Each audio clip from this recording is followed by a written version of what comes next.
Assalamu alaikum, fam. Hope you're doing well. I wanted to encourage some mothers out there to nurse their babies. And this is going to come down to making sacrifices for your child and how mothers today are encouraged to put their kid last and career first. And, during this whole 2-year circus, I've really gotten to see a lot of title worship and the illusions of feminism and liberalism fall to the wayside, as well as so many other things. And I really am motivated to share this with you and help you. And I think that if you're putting your career before your child, that you should maybe consider taking time off from work and having the joy of nursing. And don't let women who can't or won't nurse get in the way or pity party you from doing it. I know a lot of breastfeeding moms that are usually Latina, which is pretty cool. They are very into, the natural way.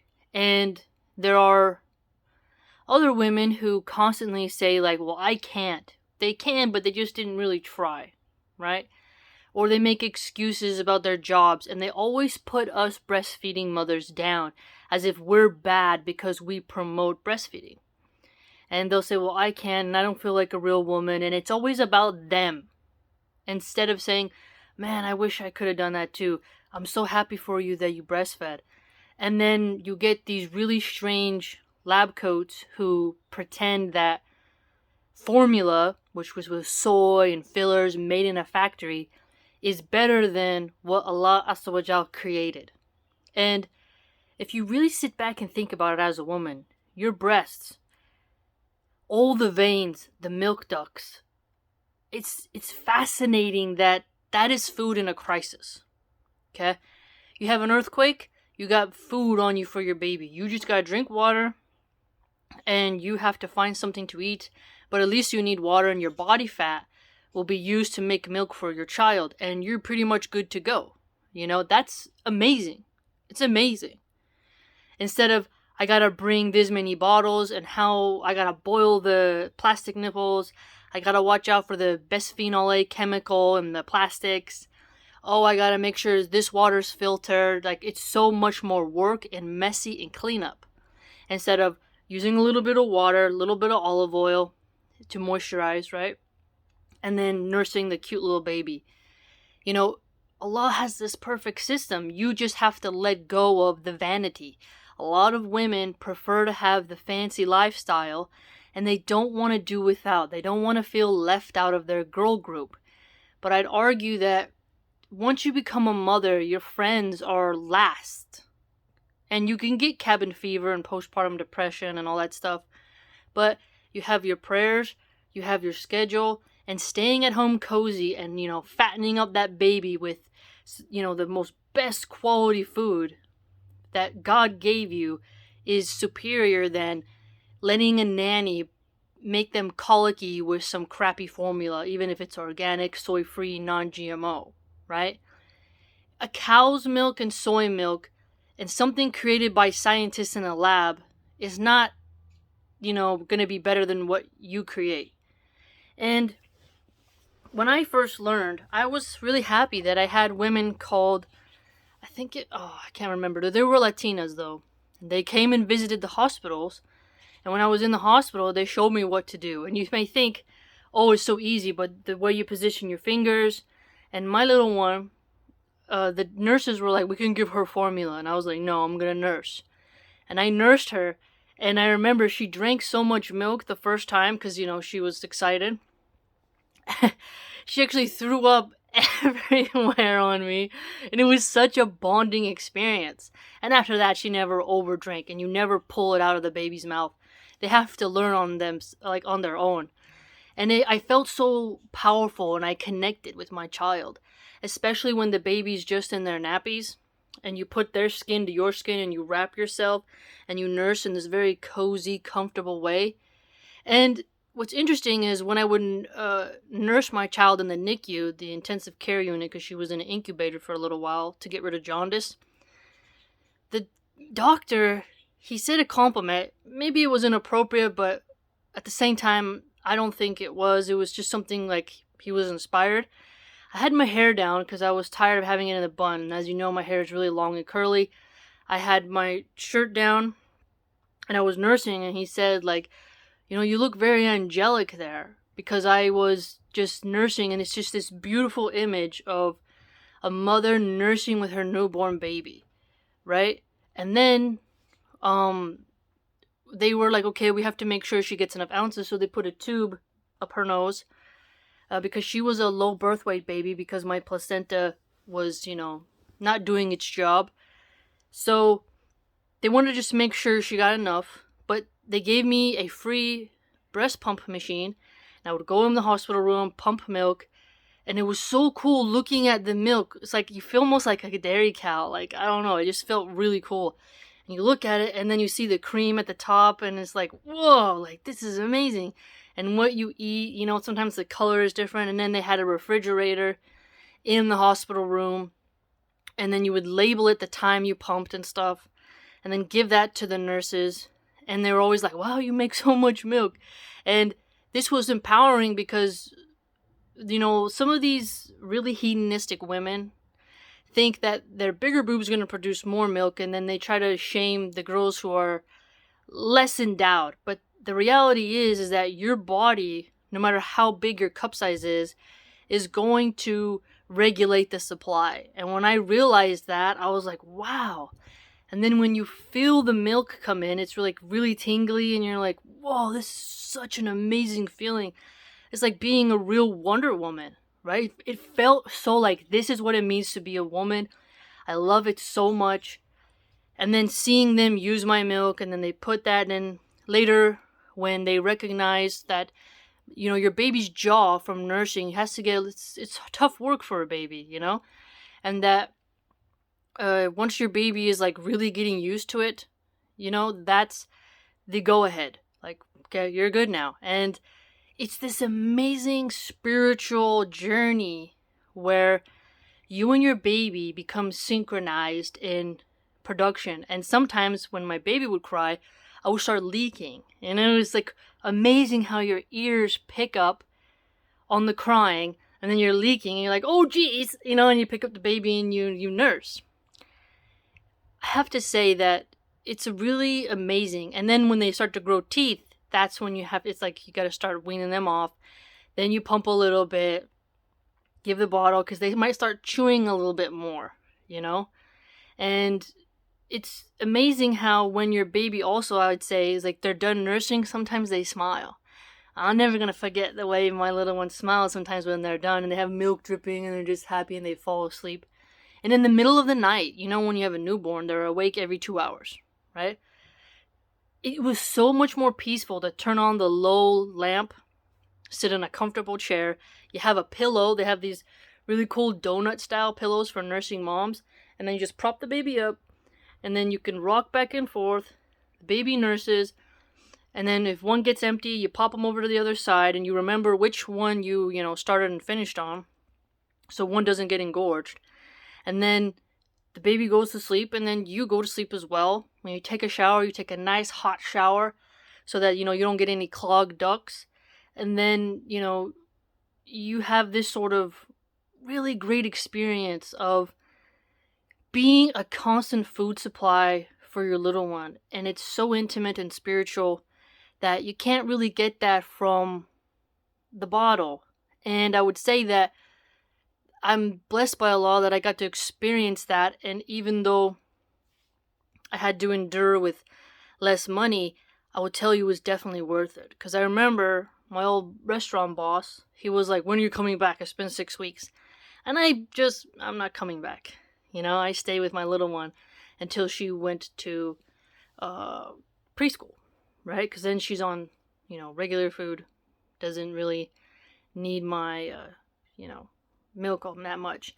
And then it's just amazing how right when the baby's born, they'll say, okay, you need to try to nurse because we need to activate your milk supply, right? And then when you're like 8 weeks pregnant, 9 weeks pregnant, you'll feel your breast start to get tender.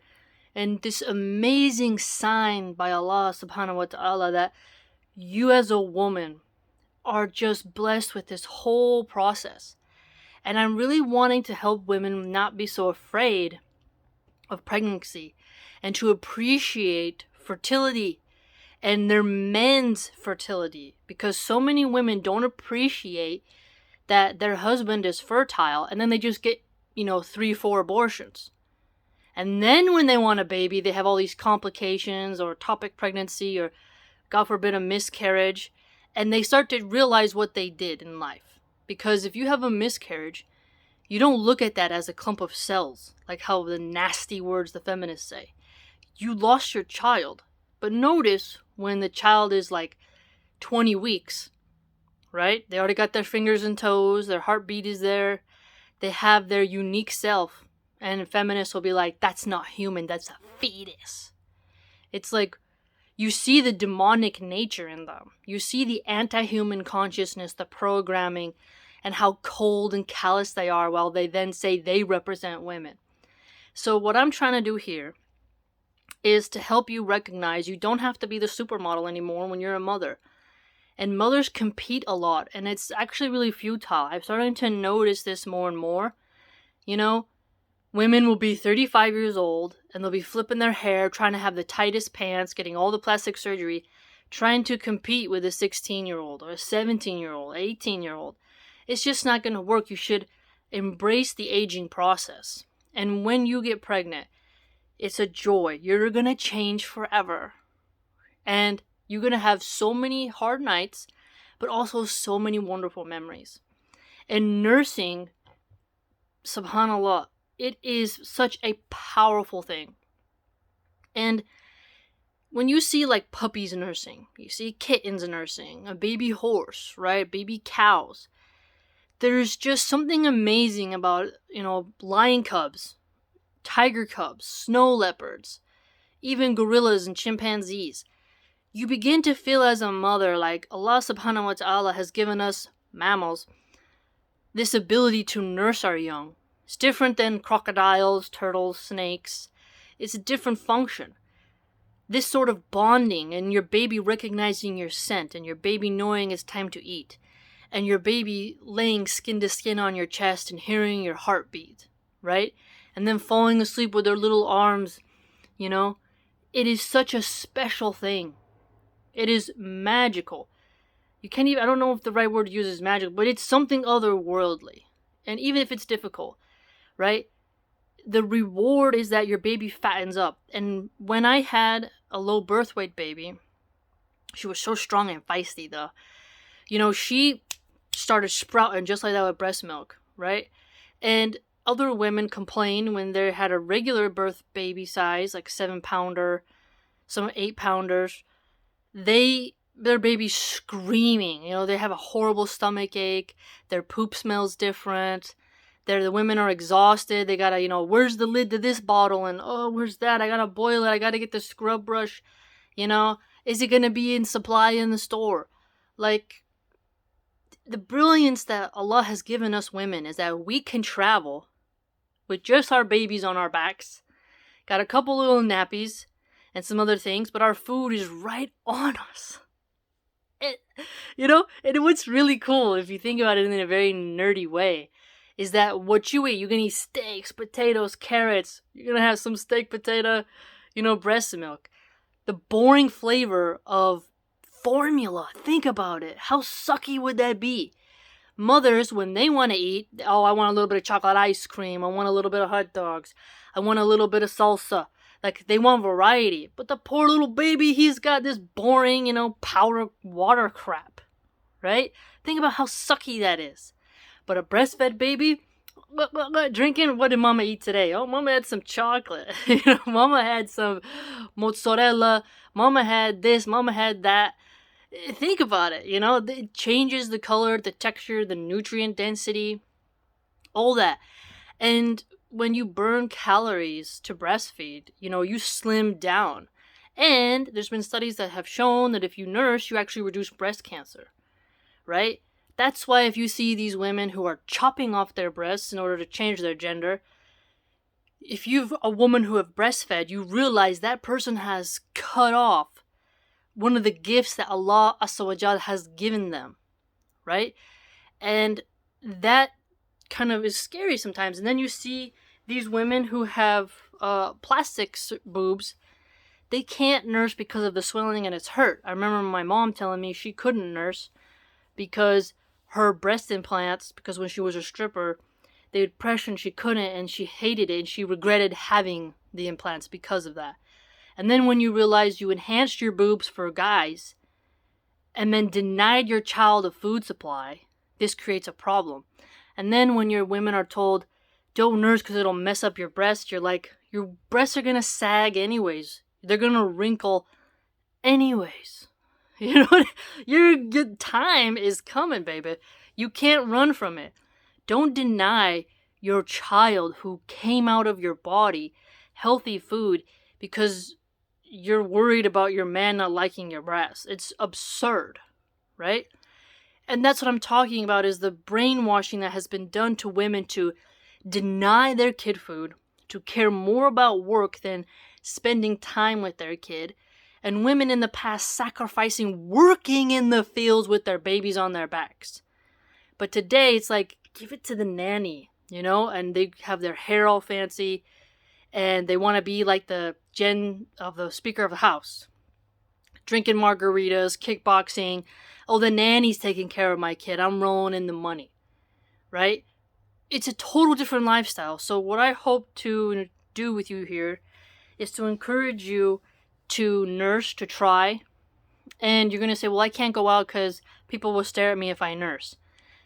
You can have your niqab and then you can look down.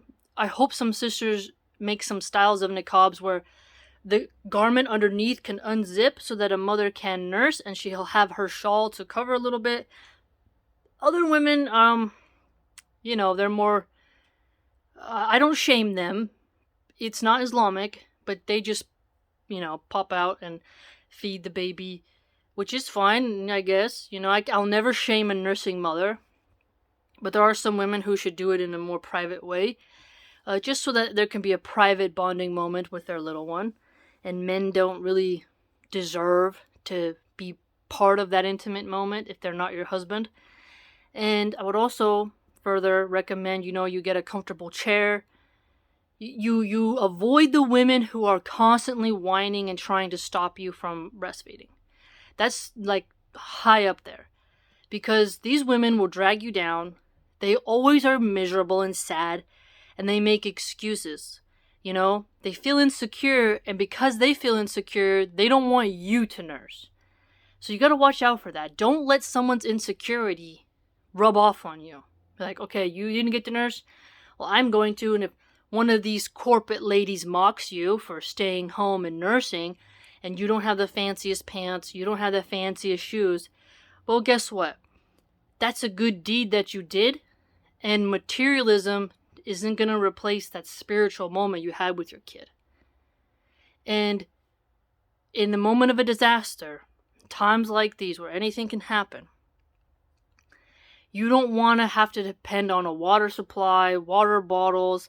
It's going to be very difficult for you to find baby formula in a crisis. Food supply crisis, supply chain crisis. You never know what can happen. And your breasts are always food bags. And you can also feed other people's children. I mean, the milkmaids, I think, are some of the greatest people to exist on earth because they would nurse other people's children. That was such a beautiful, honorable thing. And I myself, if we were like in a war zone or something, hopefully I never will be, but if I had milk or something, yeah, you got a baby, we feeding that baby. You got one on the other side, one on the other side, we helping these babies. That's real mother energy. So don't let these vapid, vain, angry, bitter, cold, just like really vicious women degrade nursing, shame you for choosing your family, and don't let their lifestyle make you abandon your kid to a stranger for money so you can go serve your manager and customers who couldn't care less if you lived or died. That's the fact of the matter. Don't romanticize the LinkedIn culture, right? Don't do it. It's fake. It's an illusion. You're not essential. They told you during the pandemic, you're not essential. To your kid, you are essential. You're the food supply, right? So think about what I said. If you're going to get pregnant, you are pregnant, really breastfeed. Do it, do it, do it, do it. Make your house cozy. Make your little tiny room cozy. And enjoy the break from the nonsense world. And don't compete with the women who worship money and titles. Because you have something better, which is your beautiful child. Much better. Your child is worth more than all of them combined. And you're giving them some of the healthiest food. And avoid the women, like I said, who are like, well, I gave formula and my kid turned out fine. No crappy powder mixed with water is going to compare to what Allah subhanahu wa ta'ala designed. Facts. Don't let them brainwash you. So I encourage you to do it. It's so empowering. Burn calories. Bond with your child. Feel like just wow. And like I said, avoid those who want to brainwash you and want to make you less happy. They see you happy, they want to drag you down. They just want to drag you down. They don't like seeing you nurse. They don't like it because they had something and they didn't try, or maybe they weren't capable. And maybe they weren't capable because so many generations of women have stopped. So let's keep up our nurturing nature by nursing the little babies that came from our bodies. And if there's an orphan, obviously them as well. If they need it, right? They're starving. So think about what I said, and hopefully you find this advice comforting, motivational, because that was my intention. And start having some babies.